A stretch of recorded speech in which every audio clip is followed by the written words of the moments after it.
आज जो हम लोग का डिस्कशन का टॉपिक होगा वह होगा आपका एनसीआर और हमारे जो राज्य और केंद्र शासित प्रदेश हैं, यानी कि जो हमारे हमारे एनसीआर हैं। तीन टॉपिक हम लोग आज कवर करने वाले हैं जो कि एक ही में आपका रहता है। ठीक है, तो यहाँ पे सबसे पहले हम लोग जो डिस्कशन करेंगे वह एनसीआर के बारे में डिस्कशन करेंगे। ठीक है, क्योंकि बहुत सारे लोग, आप लोग दिल्ली में होंगे तो आप लोगों को पता हो कि एनसीआर क्या होता है। उसके बाद हम लोग स्टेट के बारे में जानकारी लेंगे और नेक्स्ट जो हमारा रहेगा वो आपका यूटी रहेगा, यानी आपका यूनियन टेरिटरी। ठीक है, तो इन तीनों के बारे में डिस्कशन करेंगे और स्पेशली यहाँ से जो प्रश्न पूछे जाते हैं, यहाँ से दो तरह के प्रश्न पूछे जाते हैं। पहला ये है कि जो आपके जैसे वर्तमान समय में जिस भी राज्य का आपका चुनाव हुआ होगा, जैसे आपको पता है कि हमारे देश में 5 राज्यों में चुनाव हुए हैं, तो उन राज्यों के में आपके जो नए मुख्यमंत्री हुए हैं और राज्यपाल हुए उनसे, या फिर आपके जो यहाँ पर एनसीआर से संबंधित क्षेत्र हैं और उनसे संबंधित जो उप क्षेत्र होते हैं जो कि बहुत ही फेमस होते हैं।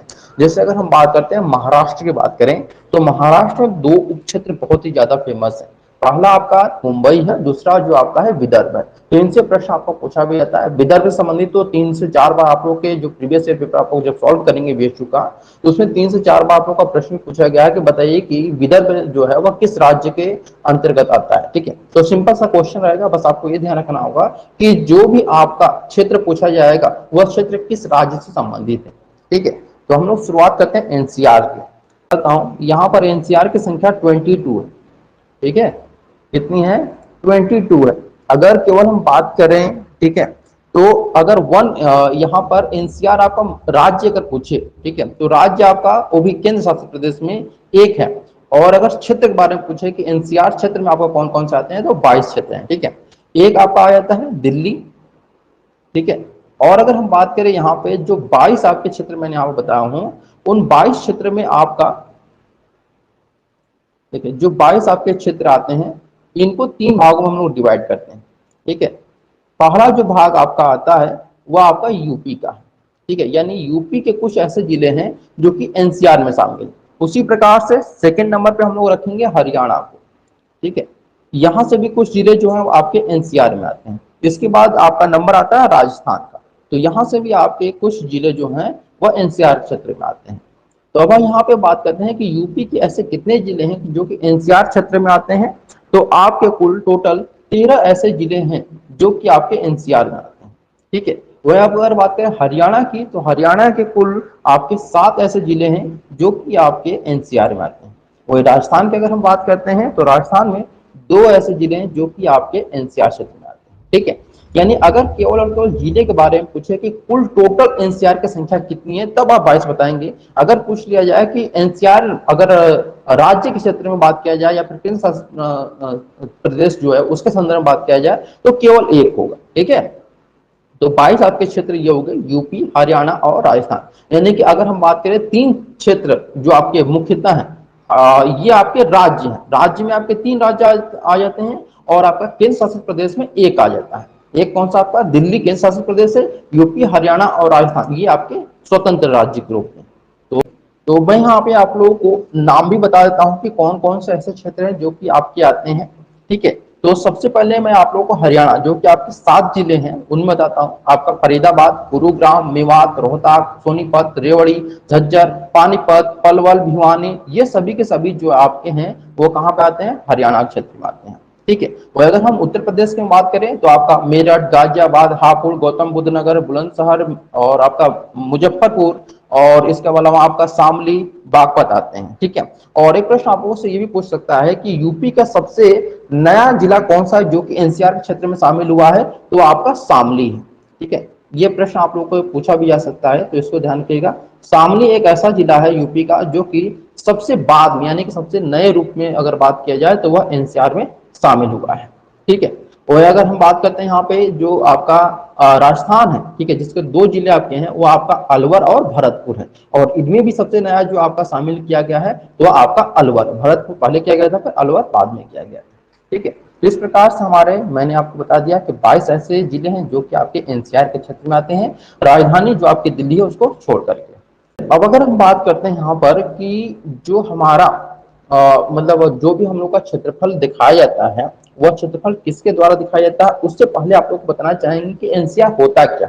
ठीक है, क्योंकि एनसीआर के क्षेत्र के बारे में तो आप लोगों को मालूम हो गया, लेकिन एनसीआर होता क्या है ये आपको बताना है। ठीक है, ठीक है, दिल्ली के आसपास का जो क्षेत्र है, अगर हम सभी क्षेत्रों को नहीं ले रहे हैं, स्पेशली उन क्षेत्रों को लिया जा रहा है इसमें जिनकी जनसंख्या जो है बहुत ज्यादा होती है, क्योंकि जनसंख्या इसलिए ज्यादा होती है कि दिल्ली जो हमारा रोजगार का सबसे बड़ा केंद्र है। ठीक है, उद्योग का भी सबसे बड़ा केंद्र है। यहाँ पे चाहे आप किसी भी प्रकार का जॉब अगर ढूंढने जाए तो दिल्ली में आपको आसानी पर मिल सकता है। इसीलिए अन्य अनेक क्षेत्रों के यानी कि अनेक राज्यों के जो लोग होते हैं वो आकर के दिल्ली में बस जाते हैं और वहीं अलग अलग जगहों पर आकर बस जाते हैं, चाहे वो यूपी का हो या फिर राजस्थान का हो या फिर आपका यहाँ पे दिल्ली में हो। ठीक है, तो उन क्षेत्रों में जो आपकी जनसंख्या ज्यादा बढ़ जाती है, उन जनसंख्या को और डेवलपमेंट करने के लिए, ठीक है, तो उन क्षेत्रों में डेवलपमेंट करने के लिए भविष्य की जो भी चीजें हैं उनको प्लानिंग बनाने के लिए, फ्यूचर प्लानिंग को लेकर के ही एनसीआर का गठन किया गया था।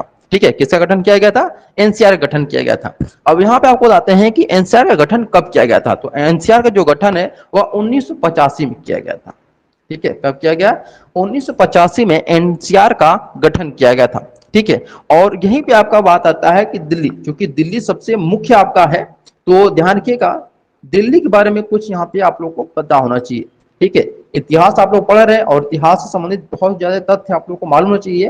ठीक है, तो यहाँ से मेरा आना चाहेंगे जो यहाँ पे बता रहे हैं कि 12 जनवरी 1911 में इसकी अनाउंसमेंट हुई थी और आपका 1912 में यहाँ पे बन गया था। तो यहाँ पे सिंपल सा चीज जान लीजिए कि 15 अगस्त 1912 को दिल्ली जो है, दिल्ली की नींव रखी गई थी। ठीक है, 15 अगस्त 1900 जी हाँ 1911 को। ठीक है, 1911 को दिल्ली की नींव रखी गई और यह नींव किसके द्वारा रखी गई थी? तो जॉर्ज पंचम के द्वारा यह नींव रखी गई थी। ठीक है, जॉर्ज पंचम के द्वारा। अब यहाँ पे एक चीज आता है, प्रश्न पूछता है कि भारत की राजधानी दिल्ली को कब बनाया गया था? तो सभी का आंसर होता है कि 1912 का। ठीक है, लेकिन अगर आपका ऑप्शन में दिया रहेगा 1931 को, तो 1931 को आप टिक लगाइएगा, क्योंकि 1931 को हुई जो इसकी नींव रख दी गई थी, उसके बाद इसका कह सकते हैं कि उद्घाटन कर दिया गया था, यानी कि ऑफिशियली डिक्लेरेशन कर दिया गया था कि दिल्ली जो होगी अब भारत की राजधानी होगी। तो वह आपकी 13 फरवरी 1931 को दिल्ली को क्या कर दिया गया था? ऑफिशियली तौर पर यह बोला गया था। ठीक है, तो आप लोग ध्यान रखिएगा 15 अगस्त 1911 को दिल्ली की नींव रखी गई थी और 13 फरवरी 1931 को दिल्ली को क्या किया गया था? भारत की राजधानी बनाया गया था। ठीक है, क्योंकि कोलकाता पहले दिल्ली हमारी राजधानी थी, तो कोलकाता से दिल्ली जब आई थी तो उस समय आपका क्या हुआ था कि भारत की राजधानी बना गई थी, मतलब घोषणा किया गया था और 1912 में से बना दिया गया था। लेकिन उसके बाद आप लोग की इसकी जो नींव रखी गई थी वो 1911 में ही रखी गई थी, लेकिन ऑफिशियली तौर पर ये डिक्लेरेशन जो हुआ था वो 1931 में हुआ था, क्योंकि इसकी जो संरचना रूपरेखा जो थी वह बनाया जा रहा था।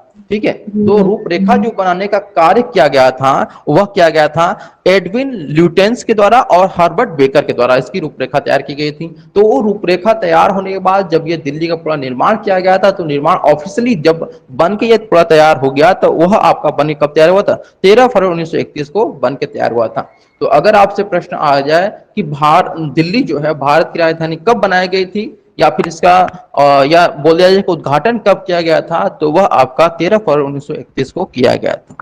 ठीक है, गई थी वह एडविन ल्यूटेंस और हर्बर्ट बेकर को दी गई थी। ठीक है, मैं एक बार लिख देता हूं, चलिए बिल्कुल ध्यान से देखिएगा। रूपरेखा तैयार करने की जिम्मेदारी दो लोगों के पास थी। ठीक है, पहली जो थी वह आपके एडविन थे, हाँ एडविन जी थे। ठीक है, एडविन। और वही अगर हम बात करते हैं यहाँ पर जो हमारे सेकेंड नंबर पे आते हैं उनका नाम क्या है? तो एडविन के बाद आपका आता है हर्बर्ट। ठीक है, हर्बर्ट इनका नाम था। समझ गए आप लोग? तो दो लोग थे और दोनों लोग का नाम याद रखिएगा। रूपरेखा तैयार करने की जिम्मेदारी इन्हीं को दी गई थी। एनसीआर का जो वर्क है ना वो देखिए 7 वर्क होते हैं, उसमें से आपके एक 2 वर्क मैं बता देता हूं, जिनमें पहला जो वर्क होता है कि जो जनसंख्या होती है उसको मैनेज करना होता है। सेकेंड चीज, जो आपका डेवलपमेंट होता है उस जनसंख्या के अकॉर्डिंग किया जाता है, तो क्योंकि जो एनसीआर है इसीलिए इसका गठन किया गया था 1985 में, कि उस जनसंख्या को क्या किया जाए, एक विकास रूप में देखा जाए हमें। ठीक है, वो जनसंख्या जो होगी यानी कि जो आपका पॉपुलेशन होगा वो हमारे देश का विकास कर सके, क्योंकि वो क्या है, वर्क वाले लोग हैं यानी कि वर्किंग लोग हैं। तो उनको विकास रूप में लाने के लिए जो एनसीआर थे उसने हर एक जगह को एक डेवलपमेंट के तौर पर उसने रखा हो। जैसे अगर हम बात करते हैं कि अन्य जो आपके यूपी हैं, ठीक है, जैसे मैंने आपको बताया यूपी के 13 जिले हैं, तो यूपी के 13 जिले में जो विकास हुआ होगा अन्य जिले में उतना विकास नहीं हुआ, क्योंकि जो 13 जिले हैं वो एनसीआर के अंतर्गत आते हैं, और एनसीआर के अंतर्गत आने वाले सभी जिलों का विकास होना वह नंबर 1 पे रखा गया है केंद्र के द्वारा, क्योंकि केंद्र की जिम्मेदारी है कि एनसीआर जितने भी क्षेत्र है उनमें विकास कार्य वह सबसे पहले कराए। ठीक है, और अगर हम बात करें कार्यों के बारे में, तो पहला कार्य उसका यही है कि उस पॉपुलेशन को मैनेज करना, सेकेंड कार्य उसका है कि डेवलपमेंट करना, थर्ड कार्य वो है कि फ्यूचर की प्लानिंग करना उसके बारे में। ठीक है, और भी बहुत सारे कार्य हैं, लेकिन मुख्यतः 7 कार्य होते हैं, जिनमें 3 कार्य मैंने आपको बताया, लेकिन इससे कार्यों संबंधी आपको प्रश्न नहीं पूछा जाएगा, बस ये आपका एनसीआर से पूछा जाएगा। बहुत ज्यादा आपका डीपली जाएगा तो एनसीआर गठन कब किया गया था, ऊपर ऊपर पूछेगा तो ये पूछ देगा कि एनसीआर वर्तमान समय में एनसीआर की संख्या कितनी है, बस ये पूछेगा। ठीक है, जो आपके परीक्षा में आने वाले प्रश्न हैं उनकी दृष्टि से मैं आपको बता देता हूं। अगर आपका सिंपल लेवल का पेपर आ गया तो फिर आपका ऊपर से पूछेगा, तो वो भी मैंने बता दिया। अगर बहुत ज्यादा टफ आएगा और डीपली पूछा जाएगा तो उसमें आपका मैंने बता दिया कि इसका गठन कब किया गया था, 1985 में। और यूपी कितने जिले हैं ये भी मैंने बताया, हरियाणा कितने जिले हैं, राजस्थान कितने जिले हैं, सभी को मिलाकर के 22 जिले टोटल होते हैं। पे हम लोग दिल्ली पे चर्चा कर रहे थे, तो दिल्ली में भी चर्चा हम लोग खत्म नहीं हुई है, क्योंकि अभी हम लोग क्या है कि राज्य और केंद्र शासित प्रदेश के बारे में भी पढ़ना है, तो बहुत ज्यादा इसका टॉपिक नहीं है, लेकिन इसी में हम लोग यहाँ पे आ चुके हैं। तो आपको बताता हूँ कि दिल्ली के संस्थापक किसे कहा जाता है, तो वह कहा जाता है आपको अनंग पाल को कहा जाता है। ठीक है, अनंग पाल को कहा जाता है। देखिए, हर एक कड़ी को हम एक दूसरे से जोड़कर चल रहे हैं ताकि आपको कहीं भी प्रॉब्लम क्रिएट ना हो। ठीक है, तो दिल्ली के संस्थापक कौन है आपके, अनंगपाल हैं। और ये कौन थे, तो ये तोमर के राजा थे।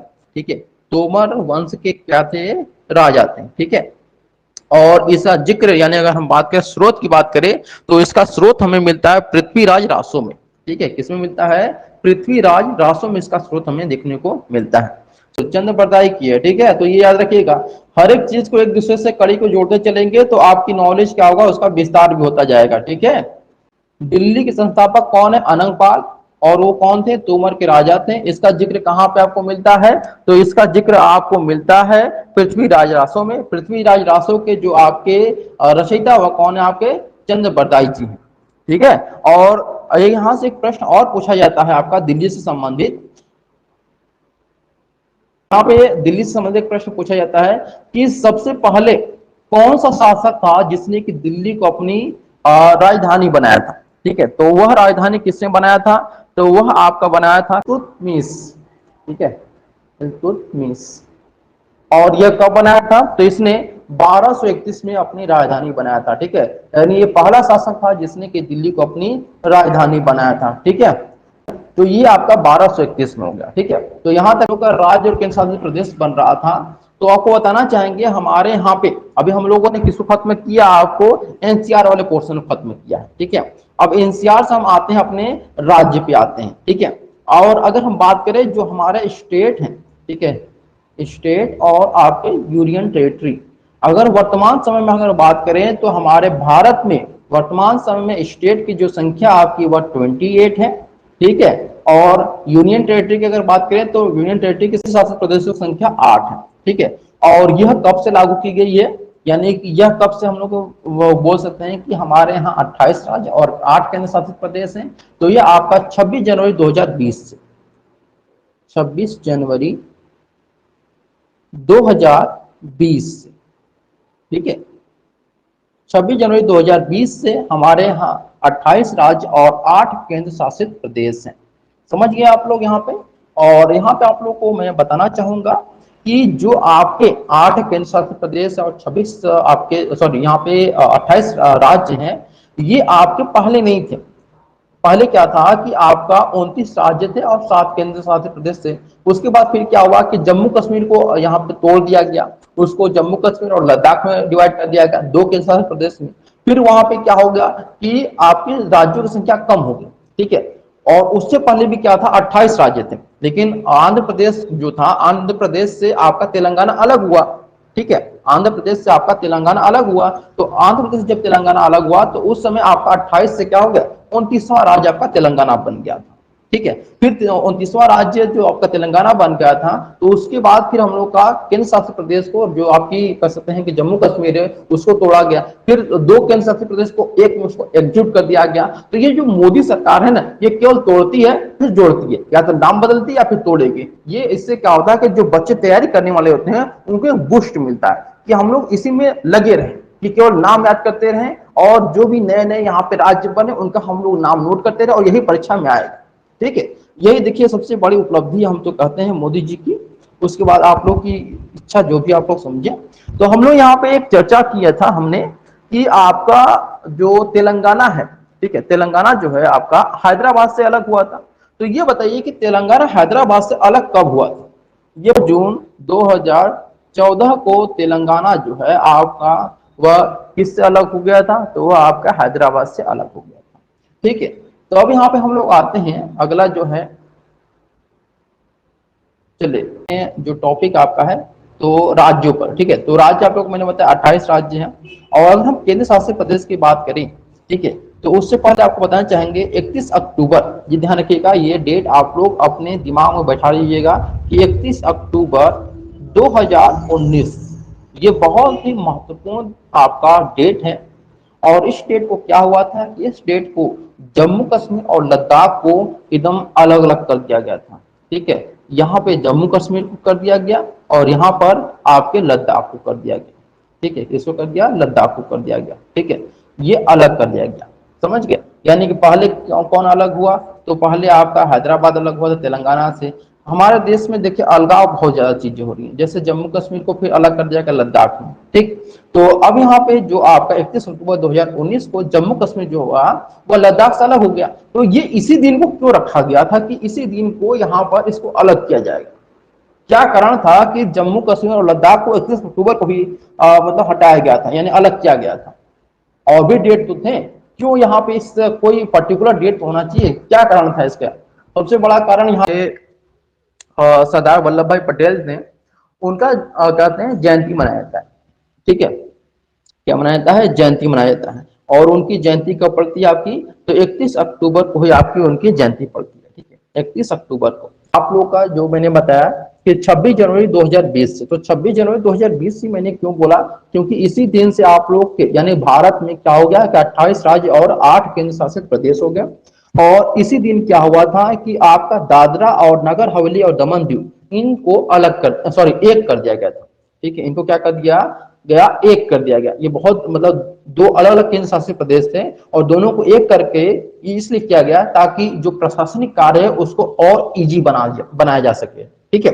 और इससे सबसे बड़ा जो फायदा होगा वो बीजेपी को होगा, क्योंकि बीजेपी इससे क्या होगा कि जो भी आपके वहां के सांसद या कुछ भी चुनाव वगैरह होगा तो सारे प्रशासनिक जो कार्य होगा आपका इन्हीं के द्वारा होगा, ठीक है। उनका पूर्ण एक पूर्ण कर सकते हैं कि आपका सरकार वहां बन जाएगी, वो सारा देख रेख वहां पे कर सकेंगे, तो उनको एक रेख किया गया। और उनका मुख्य उद्देश्य बताएगा कि जो प्रशासनिक कार्य है उनमें आसानी आएगी, ठीक है। तो किसको एक किया गया था, दादरा नागर हवेली को और दमन और दीव को किया गया था, ठीक है। समझ गए यहाँ पे सभी लोग, किसको किसको किया गया था, मैं पुनः बता देता हूं आपको।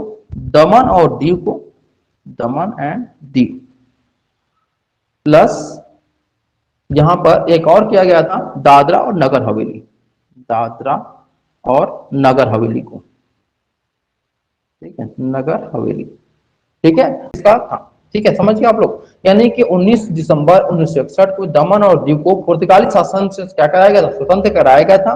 और जब दमन दीव था, उस समय जब दमन दीव था तो उसमें बहुत सारे राज्य थे। उसमें आपका, मैं दूसरा पेज ले लेता हूं आपका,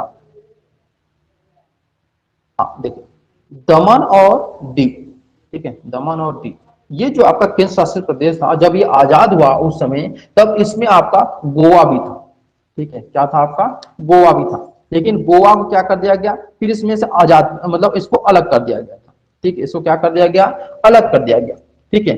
और यह जो आपका अलग क्या जो अलग किया गया था वह किस अधिनियम के द्वारा अलग किया गया था, तो यह आपका 56वां संशोधन के द्वारा, 56वें संविधान संशोधन के द्वारा। और ये कब हुआ था? 1987 के द्वारा इसको क्या कर दिया गया?